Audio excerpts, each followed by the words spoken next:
चलो नमस्कार ऑफिसर्स। तर सर्वांचा आता SBI CBO चा रिझल्ट लागलेला आहे। बऱ्यापैकी विद्यार्थी त्या केसमध्ये पास झाले। आता आतुरता लागली ती इंटरव्ह्यूची आणि फायनल सिलेक्शनची। तर नेमकं सर या SBI CBO च्या इंटरव्ह्यू मध्ये काय काय विचारलं जातं, कशा पद्धतीने इंटरव्ह्यू होतो, इंटरव्ह्यू कुठं होणार आहे, कोणती लँग्वेज असणार आहे, ह्या सगळ्या गोष्टी एकदम बेसिक पद्धतीने मी तुम्हाला सांगणार। म्हणजे जे एक सर्वसामान्य विद्यार्थ्याला पडलेले जे प्रश्न आहेत त्या सगळ्या प्रश्नांचे मी इथं सोल्युशन आणलेले आहे। इवन डॉक्युमेंट व्हेरिफिकेशन बद्दलची माहिती पण मी तुम्हाला या सेशन मध्ये सांगणार आहे आणि सोबत शेवट मॉक इंटरव्ह्यू बद्दलची पण माहिती सांगणार आहे की मॉक इंटरव्ह्यू कशा पद्धतीने होईल। मॉक इंटरव्ह्यू पण आपण तुमचे घेणार आहे जेणेकरून तुम्ही फायनल इंटरव्ह्यू जाण्याच्या अगोदर एक दोन तरी मॉक इंटरव्ह्यू देऊन तुमच्या होणाऱ्या चुका ज्या इथं झाल्या तर चालेल पण ते तिथं टाळल्या पाहिजे, त्यासाठी हा मॉक इंटरव्ह्यू सुद्धा इथं होतील। तर या सगळ्यांबद्दलची माहिती या सेशन मध्ये आपण बघणार आहे। बघा सगळ्यात सुरुवातीला येतं आता जेव्हा आपण इंटरव्ह्यू साठी जातो तेव्हा सगळ्यात महत्त्वाचा मुद्दा येतो तो म्हणजे डॉक्युमेंट व्हेरिफिकेशन।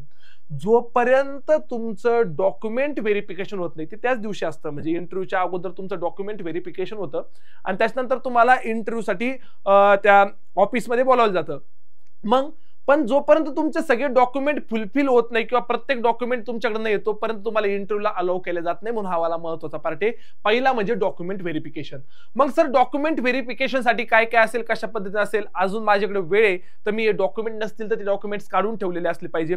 सगळ्यात सुरुवातीला बघा SBIच्या साईटवर एक बायोडाटा येईल। SBIच्या साईटवर ऑफिशियल जी SBIची साईट आहे त्याच्यावर एक इंटरव्ह्यूचा बायोडाटाचा फॉर्मॅट येईल।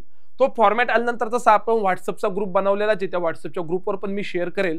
त्या बायोडाट्याचं तुम्हाला एक अराउंड 5 प्रिंट काढावं लागतील, 5-6 प्रिंट काढावं लागतील। त्या 5 सेट मिनिमम 5 सेट आणि तिथं मेन्शन केलं असेल याला तुम्हाला कोणकोणते डॉक्युमेंट्स जोडायचे, मग तिथं रिझ्यूम असेल किंवा अदर वेगवेगळे डॉक्युमेंट अटॅच करायचे तर त्या सेटला तुम्हाला तेवाले सगळे डॉक्युमेंट्स अटॅच करायचे आणि ते तुम्हाला सोबत इंटरव्ह्यूला घेऊन जायचे। इंटरव्ह्यूला तुम्हाला घेऊन जायचे जशा पद्धतीने मागच्या वर्षी सगळ्या गोष्टी झाल्या होत्या त्या सगळ्या गोष्टी मी तुम्हाला त्याच पद्धतीने सांगतोय। मग तुम्हाला हे डॉक्युमेंट्स तिथे घेऊन जायचे कारण तिथे इंटरव्ह्यूला 5 लोक असणार आणि 5 लोकांकडे हे 5 सेट त्या केसमध्ये दिले जातील। मग आता सर हवाला एक मुद्दा, जो काही बायोडेटा असेल जो ऑफिशियल साईटवर येईल त्याच्यानंतर आपल्या ग्रुपवर तर येईलच, व्हॉट्सअपचा एक ग्रुप आहे त्याच्यावर हवाला गोष्टी येतील। मग त्याला काय काय कोणकोणते डॉक्युमेंट अटॅच करायचे तो वाला मुद्दा पण सांगितलं जाईल। मग तुमचा आता महत्त्वाचा मुद्दा म्हणजे तिथं इंटरव्ह्यूच्या दिवशी तुमचं डॉक्युमेंट व्हेरिफिकेशन असतं।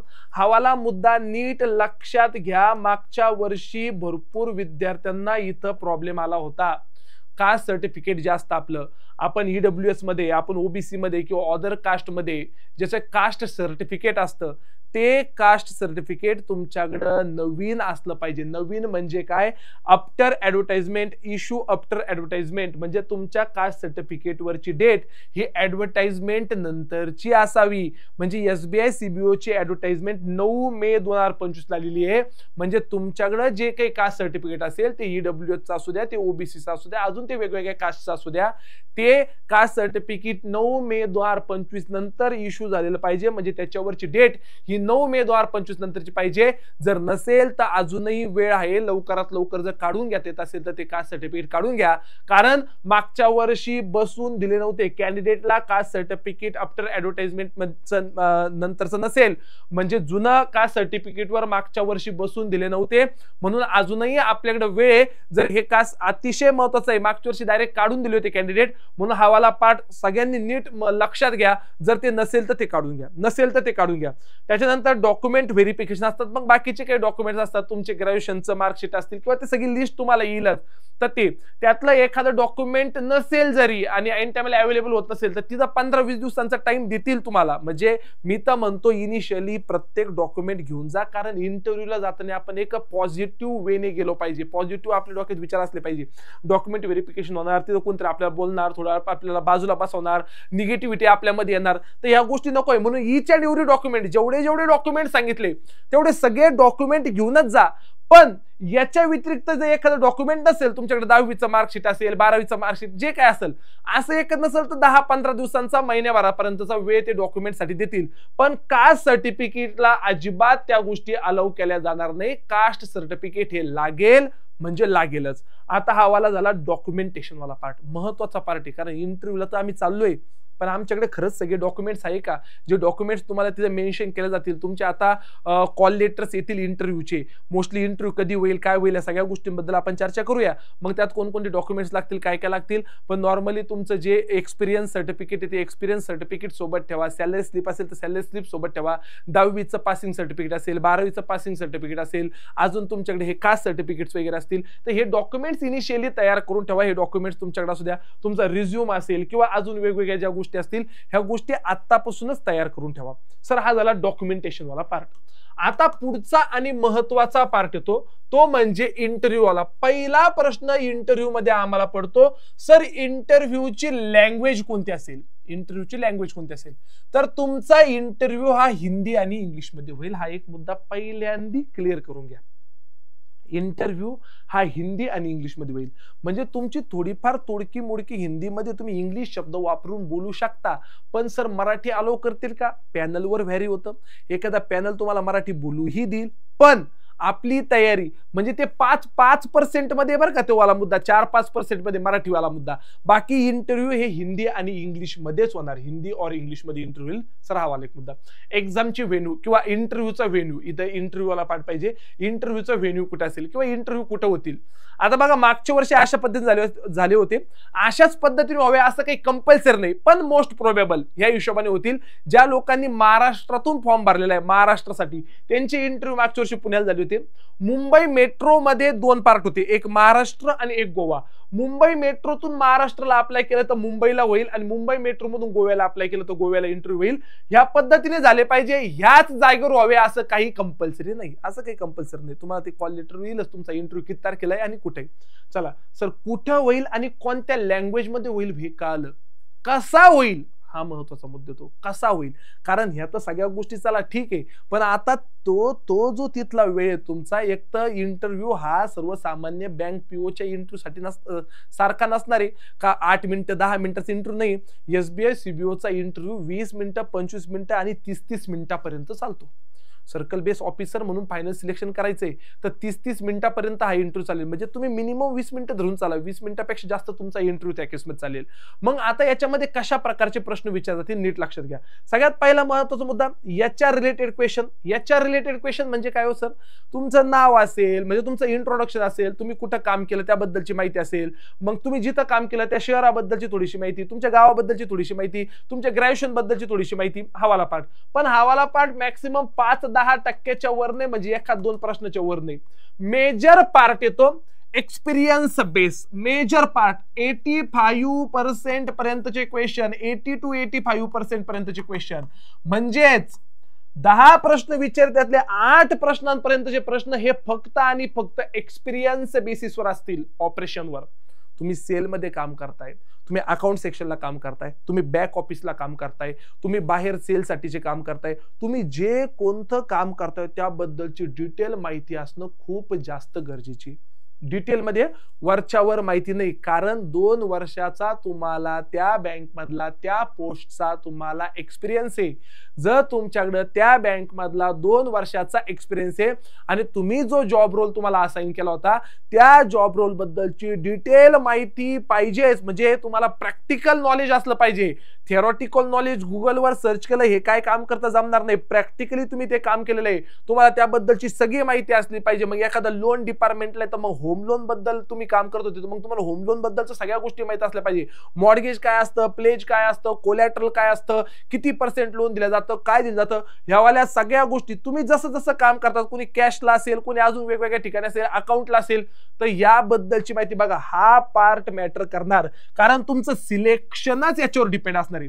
सिलेक्शनच ह्या क्वेश्चनवर डिपेंड असणार. तुम्ही नीट लक्षात घ्या, सिलेक्शन तुमचं पूर्ण ह्या पोस्टवर किंवा याच्यावर ह्या क्वेश्चन्सवर डिपेंड असणार आहे. कारण याच्यातून कळणार आहे खरंच तू ते 2 वर्षाचा एक्सपिरियन्स, 3 वर्षाचा जो तुझा एक्सपिरियन्स आहे त्याच्यामध्ये तू किती प्रामाणिकपणे काम केलं, तू किती शिकून घेण्याचा तिथं विचार केला, किंवा किती गोष्टी तू नव्याने तिथे शिकला.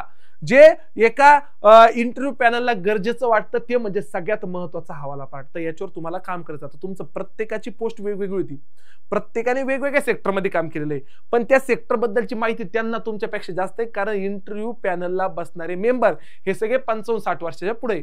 म्हणजे तुझं जेवढा एज आहे त्याच्यापेक्षा त्याचा जास्त एक्सपिरियन्स आहे, त्यांचा एक्सपिरियन्स त्याच्यापेक्षा जास्त आहे.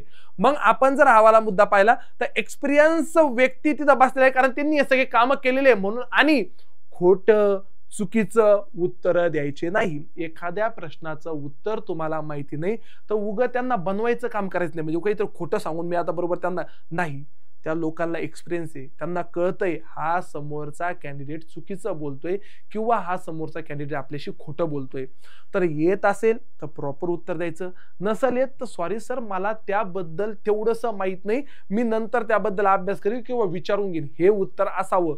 एखाद्या प्रश्नाचं उगाचच मनाने उत्तर बनवून उत्तर द्यायचे नाही, कारण ते इंटरव्ह्यू घेणारे लोक त्या बँकमधून रिटायर झालेले लोक असतात. त्यांनी त्या बँकमध्ये 55 वर्षापर्यंत 58 वर्षापर्यंत 60 वर्षापर्यंत काम केलेले लोक असतात, रिटायर झालेले लोक येते, म्हणून त्यांना त्याबद्दल सगळं नॉलेज आहे आणि त्या लोकांना राग कम्पॅरेटिव्हली लवकर येतो. म्हणून उत्तर प्रामाणिकपणे आणि खरे उत्तर द्यायचे. त्याच्यानंतर आता काही यांचं असं असतं, म्हणजे काही बँकमध्ये ज्यांना एक्सपिरियन्स आहे, बॅक ऑफिसला काम करत होते, प्रश्न विचारण्यासारखे खूप मोठे नाही, डॉक्युमेंटेशनचं काम करत होते किंवा अजून वेगवेगळं काम करत होते, जास्त प्रश्न विचारण्यासारखे नाहीये. मग एखादी जर अशी पोस्ट असेल किंवा त्या पोस्टचा जास्त प्रश्न तयार होत नाही किंवा जास्त प्रश्न विचारू शकत नाही, मग त्या केसमध्ये त्यांना स्टॅटिक बँकिंग वाला पार्ट विचारतील, म्हणजे टाइप्स ऑफ लोन सांगा, एनपीए काय असतो ते सांगा, बॅड बँक काय असतं ते सांगा, बजेट बद्दल बोला, आता जीएसटी मध्ये रेट कमी झाले म्हणजे 5% ने 18% ठेवलं, 12% 28% काढून टाकलं, जीएसटी बद्दल बोला. आणि काही करंट इव्हेंट्सवर पण प्रश्न विचारू शकतात, काही करंट इव्हेंट्सवर पण प्रश्न विचारू शकतात. नोबेल प्राइज झाला तर नोबेल प्राइज कोणाला भेटलं वगैरे, हे असे नॉर्मल प्रश्न विचारू शकतात. याचं प्रमाण पण 10% ते, याचं प्रमाण पण 5 ते 10% ते. 80% मध्ये हवाला पार्ट आहे. 80% वाल्या पार्टमध्ये हवाला पार्ट हा नीट लक्षात घ्या, कारण इकडे तेव्हाच जातील जेव्हा इथं जास्त विचारण्यासारखं नाही, तेव्हाच इकडे जातील. म्हणून याबद्दलची बेसिक माहिती असावी, नसावी असं नाही, पण माझा फोकस पूर्ण याच्यावर असावा. सर ठीक आहे, ह्यावाल्या गोष्टी मला एकदम प्रॉपर कळाल्या. आता किती वेळ हा इंटरव्ह्यू चालेल, इंटरव्ह्यू नेमकं किती वेळ चालेल, तर इंटरव्ह्यू चालेल कमीत कमी 20 ते 25 मिनिटं. 20 ते 25 मिनिटं असं काही नाही, एखाद्याला 8 आणि 10 मिनिटात पण बाहेर काढून देतील बरं का, आणि एखाद्याला 40 मिनिटं पण इंटरव्ह्यू घेतील. पण एव्हरेज मागच्या वर्षीच्या विद्यार्थ्यांचा इंटरव्ह्यूचा टाइम जर आपण विचारला तर तो 20 ते 25 मिनिटं होता. 20 ते 25 मिनिटाचा एव्हरेज टाइम होता. म्हणजे तुम्ही मेंटली प्रिपेअर राहा त्यासाठी, का कमीत कमी मला मध्ये जाऊन अर्धा तास बसायचंय, कमीत कमी मला अर्धा तास त्या लोकांना फेस करायचं, यासाठी मेंटली प्रिपेअर राहा तुम्ही. आणि इंटरव्ह्यू घेण्यासाठी कमीत कमी 5 लोक असतील, मिनिमम 4 मॅक्सिमम 5-6 पर्यंत लोक असतील, पण 5 लोक तिथे असतील, 5 पर्सन. आणि प्रत्येक व्यक्ती तुम्हाला प्रश्न विचारणार आहे, प्रत्येक व्यक्ती तुम्हाला तिथे गेलो प्रश्न विचारणार आहे. म्हणजे तुमचे जे काही मी तुम्हाला सुरुवातीला सांगितलं, तुमचा रिझ्यूम असेल किंवा तुमचा बायोडेटा असेल तर 5 लोकांकडे असणार आहे. तर प्रत्येक जण तुम्हाला 2-3-4 प्रश्न तुम्हाला त्या केसमध्ये विचारतील. तर त्या केसमध्ये, आणि आता तुम्ही एक्सपिरियन्स कॅन्डिडेट आहे, तुम्हाला बँकेतला अनुभव आहे, तुम्हाला हे सांगण्याची गरज नाही. गेल्यानंतर सपोज मॉर्निंगला इंटरव्ह्यू येतो, good morning sir, good morning sir असं म्हणत नसतात. म्हणजे 5 लोक बसलेले तर कंबाईनली आपण त्यांना विश करतो गुड मॉर्निंग सर. 4 सर आणि 1 मॅडम आहे तर कंबाईनली गुड मॉर्निंग सर आणि गुड मॉर्निंग मॅम. तर ह्या पद्धतीने म्हणायचं असतं. 5 लोकांना good morning sir, good morning sir, good morning sir, good morning sir, good morning ma'am असं म्हणायचं नसतं. एक म्हणजे मेल कॅन्डिडेटला एका याच्यामध्ये गुड मॉर्निंग विश करायचं किंवा जे काही गुड आफ्टरनून असेल, गुड इव्हिनिंग असेल, आणि फिमेल असेल तर त्यांना एका याच्यामध्ये असं 2 टप्प्यामध्ये आपण तो वाला पार्ट करू शकतो. हवाला एक मुद्दा नीट लक्षात घ्या. म्हणजे आता हे सांगण्याची गरज नाही, तुम्हाला एक्सपिरियन्स, तुम्ही हवाला सगळ्या गोष्टी पाहिलेल्या आहे, पण बेसिक नॉलेज असतं हे, तर त्याच्यामुळे ते इरिटेट होत नाही. बरं, हवाला पार्ट झाला. इंटरव्ह्यूची डेट काय असेल, डेट काय अशी फिक्स नसते इंटरव्ह्यूची, पण मोस्ट प्रोबॅबल तुमचा इंटरव्ह्यू हा ऑक्टोबरच्या एकदम लास्टला, म्हणजे 27, 28, 29, 30 ऑक्टोबरच्या दरम्यान, किंवा नोव्हेंबरच्या स्टार्टला, म्हणजे 1 नोव्हेंबर, 2 नोव्हेंबर, 3 नोव्हेंबर, 4 नोव्हेंबर. म्हणजे तुम्ही एक 27 ऑक्टोबर नंतर 10 नोव्हेंबरच्या आत कधी डेट धरून चला, इंटरव्ह्यू होण्याचे चान्सेस आहे 27 ऑक्टोबर नंतर 10 नोव्हेंबरच्या आसपास. बघा आता हे प्रेडिक्शन आहे बरं का, म्हणजे त्यांनी काही कुठे ऑफिशियल साईटवर मेन्शन केलं नाही, पण दरवर्षी या हिशोबाने होत असताना. आता मध्ये दिवाळी आलेली, त्या दरम्यान 8-10 दिवस सुट्टे आहे, म्हणून एक आमचा अनुभव म्हणतोय की 27 ऑक्टोबर नंतर 10 नोव्हेंबरच्या आत कधीतरी तुमची इंटरव्ह्यू त्या केसमध्ये होतील. तर या हिशोबाने आपल्याला तयारी करायची.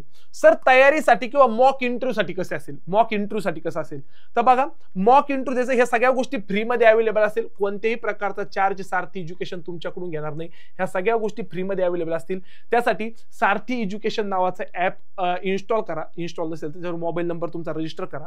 एक गुगल फॉर्मची लिंक ह्याच व्हिडिओच्या डिस्क्रिप्शन बॉक्समध्ये मेन्शन केलेली आहे, तो गुगल फॉर्म भरा, त्याच्यावर तुमचं नाव असेल, मोबाईल नंबर, जो ॲपवर रजिस्टर केलेला तो मोबाईल नंबर टाका. त्याच्यानंतर सोबत आपण पुढे गेलो तर तुमचा एक्झामचा roll number, date of birth आणि तुमचा पासपोर्ट साईज फोटो वगैरे त्याच्यावर ऍड करा, जेणेकरून तो गुगल फॉर्म भरल्यानंतर आम्ही तुम्हाला हे ॲपवर SBI CBOच्या बॅचला ऍड करून देऊ. SBI CBO 2025 इंटरव्ह्यू बॅच म्हणून आहे. हे इंटरव्ह्यू बॅचमध्ये 2 HRचे लेक्चर आणि 3 बँकिंगचे लेक्चर असेल. बेसिक बँकिंग आणि बेसिक HRचे लेक्चर्स असतील. बाकी तुम्हाला ऑपरेशनचा अभ्यास तर तुम्हालाच करायचा आहे, तो प्रॉपर पद्धतीने करायचा आहे, ऑपरेशन बद्दलचा किंवा तुमच्या एक्सपिरियन्स बद्दलचा अभ्यास. पण हे काही बेसिक लेक्चर तुम्हाला दिले जातील आणि तुम्हाला 27 तारखेच्या नंतर किंवा जेव्हा तुमचे इंटरव्ह्यू शेड्यूल होतील त्याच्या आधी 2-4 दिवस 8 दिवस तुम्हाला क्लास कडून या नंबरवर कॉल पण येईल, जेणेकरून तुमचे आम्ही मॉक इंटरव्ह्यूज घेऊ शकतो. तुमचे आम्ही मॉक इंटरव्ह्यूज वगैरे घेऊ शकतो. म्हणजे तुम्ही मॉक इंटरव्ह्यू ऑनलाईन पद्धतीने असेल, ऑफलाईन पद्धतीने असेल, आपण ते इंटरव्ह्यू पण त्या केसमध्ये शेड्यूल करूया. तुम्हाला एक बॅच ऍड होईल. हे सगळं केल्यानंतर गुगल फॉर्म भरा. ह्याच व्हिडिओच्या डिस्क्रिप्शन बॉक्समध्ये मेन्शन केला असेल. तो फॉर्म आत्ताच भरून ठेवा. आणि एक व्हॉट्सअपचा ग्रुप पण बनवलेला आहे, त्याच्यावर सगळी डिटेल माहिती येते. भरपूर विद्यार्थी त्याच्यावर ज्यांचा CBOचा इंटरव्ह्यू आहे, इंटरव्ह्यूसाठीचे भरपूर विद्यार्थी आहे, तर त्याची पण लिंक ह्याच डिस्क्रिप्शन बॉक्समध्ये व्हिडिओच्या मेन्शन केलेली आहे. तर तो त्या ग्रुपला ऍड व्हा. बाकीची डिटेल माहिती about interview, about mock interview याबद्दलची सगळी डिटेल माहिती त्या ग्रुपवर येईल तुम्हाला. चालेल तर भेटूया मॉक इंटरव्ह्यूज मध्ये. धन्यवाद.